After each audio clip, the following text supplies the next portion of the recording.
नमस्कार। आज हम मीराबाई के पद नहीं भावे थारो देसड़ लो रंग रूडो। थारा देसा में राणा साध नहीं छे, लोग बसे सब कूड़ो। गहना गाठा हम सब त्याग्या, त्याग्यो करो चूड़ो। काजल टीकी हम सब त्याग्या, त्याग्यो बांधन जूड़ो। मीरा के प्रभु गिरधर नागर, वर पायो छे पूरो। इस पद की व्याख्या करेंगे। क्रम से हमने व्याख्या में अनेक पद पढ़े, उन पर चर्चा की। मीरा ने अपने विभिन्न भावों को, जिनमें कहीं उनके भाव कुलांचे भर रहे हैं, कहीं उनके भाव स्थायी भाव के रूप में हैं, कहीं संचारी भाव के रूप में, एक ही पद में अनेक भाव उछाल मारते हैं। इसी क्रम में मीरा कह रही हैं, नहीं भावे थारो देसड़ लो रंग रूडो। रंग रूडो का अर्थ होता है रंग बिरंगा। अपने देवर राणा जी को संबोधित कर रही हैं कि चित्तौड़ में तुम्हारा वैभव विलास, विषयों के प्रति आकर्षण, ज़रूरत से अधिक दी गई सुविधाएं, महल इत्यादि सब हैं, फिर भी मुझे नहीं भावे। आपका ये रंग बिरंगा मुझे निवास के लिए दिया गया महल और इसकी सुविधाएं मुझे भा नहीं रही हैं, सुहा नहीं रही हैं, मुझे रास नहीं आ रही हैं। कारण बताती हुई मीरा कहती हैं, थारा देसा में राणा, ये जो तुम्हारा प्रदेश है, ये जो तुम्हारा स्थान है, साध नहीं छे। ये मुझे क्यों नहीं अच्छा लग रहा। मीरा कह रही हैं, साध नहीं छे, तुम्हारे देश में साधुता नहीं है। सत्व गुण संपन्न ईश्वर अनुरागी भक्त यहाँ पर नहीं हैं। लोग बसे सब कूड़ो, और जो लोग यहाँ रह रहे हैं, जो दुनियादारी यहाँ पर हो रही है, वो लोग कैसे हैं। मीरा की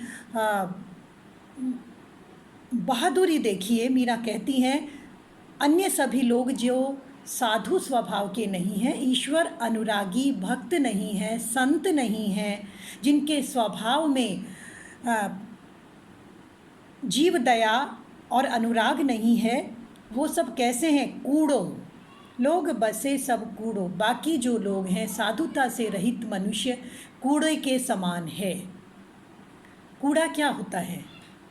जिसका उपयोगी अंश, यदि किसी पदार्थ का उपयोगी अंश उपयोग में लेकर अनुपयोगी अंश जो छोड़ दिया जाता है, उसे कूड़ा कहा जाता है, जिसका निष्कासन होना अपरिहार्य है। तो जिस प्रकार से भौतिक वस्तु, पदार्थ इत्यादि होते हैं, तो उनके उपयोग के बाद उनका जो अनुपयोगी अंश होता है, उसे कूड़े के रूप में जाना जाता है। तो मीरा बड़ी बहादुरी के साथ, बड़ी दृढ़ता के साथ कह रही हैं कि राणा जी, यहाँ मेरे लिए आपके द्वारा दिए गए रंग बिरंगे संसाधन और सुविधाएं किसी प्रकार से मेरे मन को नहीं रिझाते, क्योंकि यहाँ पर साध नहीं छे।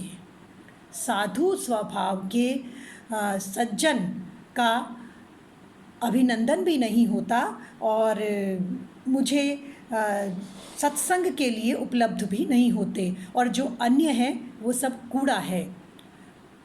पूर्णता से मीरा अपनी निष्कर्ष दे रही हैं कि भगवत भक्ति से रहित मनुष्य कूड़े के समान हैं।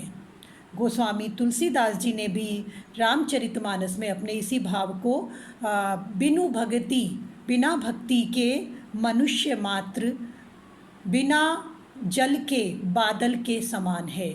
जो बादल तो है किंतु उसमें तत्व नहीं है, सार नहीं है, जो उपयोगी नहीं है।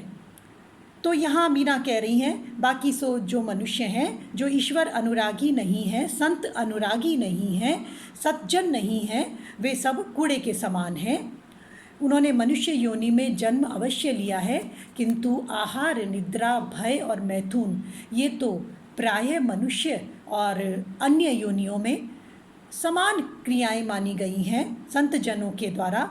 तो मनुष्य विवेक के लिए कारण अन्य योनि के प्राणियों से अलग होता है और विवेक सम्मत मनुष्य संत और सज्जन का सम्मान करने वाला होता है। गहना गाठा हम सब त्याग्या। मीरा कह रही है गहना गाठा, इस भौतिक शरीर पर 16 श्रृंगार के रूप में जो भौतिक आभूषण, गहने इत्यादि सजाकर इसे देह को जो सजाया जाता है वो हम सब ने, मैंने, मीरा कहती है मैंने त्याग्या, मैंने छोड़ दिए हैं, वो मुझसे सहज ही छूट गए हैं। त्याग्यो कर रो चूड़ो, कर हाथ के लिए है और मैंने मेरे हाथ में जो मेरी कलाई में जो भौतिक सुहाग के रूप में जो एक प्रतीक, चूड़े के रूप में जो प्रतीक आभूषण है वो भी मैंने त्याग्यो, अर्थात उसमें आसक्ति के भाव को मैंने त्याग दिया है, छोड़ दिया है।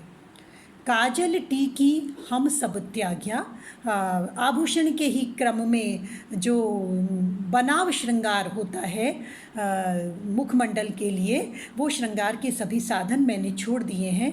त्याग्यो बांधन जूड़ो, और मैंने अपने केश का बंधन भी छोड़ दिया है, त्याग दिया है। स्वतः ही वे मेरे से एक एक करके छूट गए हैं।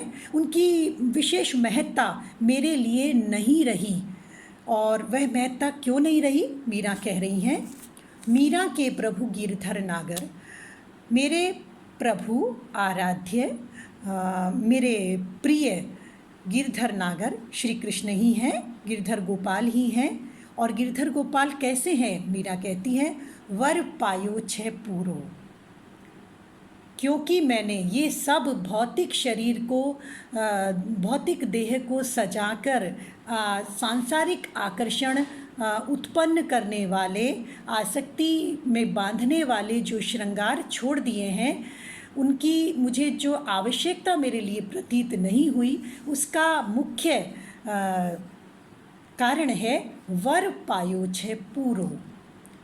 वर, मैंने पूरो वर पाया है, पूर्ण वर पाया है। पूरो का अर्थ है जो अविनाशी है। कृष्णस्तु भगवान स्वयं, कृष्ण भगवान है और भगवान पूर्ण है, ओम पूर्णमिदम की परिभाषा से संपन्न है।